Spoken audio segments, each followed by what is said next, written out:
நம்மளுடைய முதல் மாநில மாநாட்டில் நம்ம கட்சியினுடைய கொள்கையை பத்தி நான் எடுத்து சொன்னேன். அதுல ஒண்ணுதான் இயற்கை வள பாதுகாப்பு.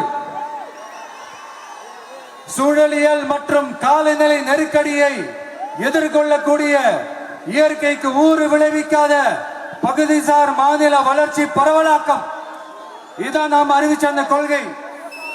இதான் நான் இங்க சொல்றதுக்கு காரணம் ஓட்டு அரசியலுக்காக இல்ல.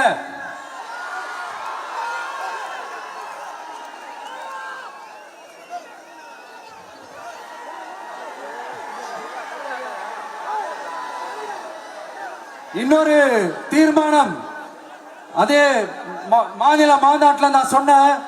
அது விவசாய நிலங்கள் பாதுகாப்பு கொள்கை தீர்மானம். அதுல காஞ்சிபுரம் மாவட்டம் பரந்தூரில்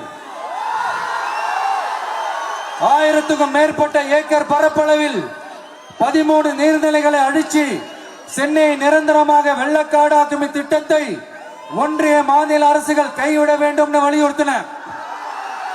அது மட்டும் இல்லாம இந்த மண்ணுக்காகவும் மக்களுக்காகவும்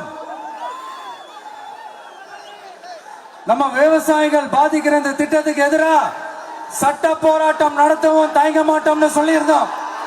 அதை இங்க உங்க முன்னாடி ரொம்ப ஸ்ட்ராங்கா வலியுறுத்துறேன். இந்த பிரச்சனையில நான் உங்களோட உறுதியா நிற்பேன்.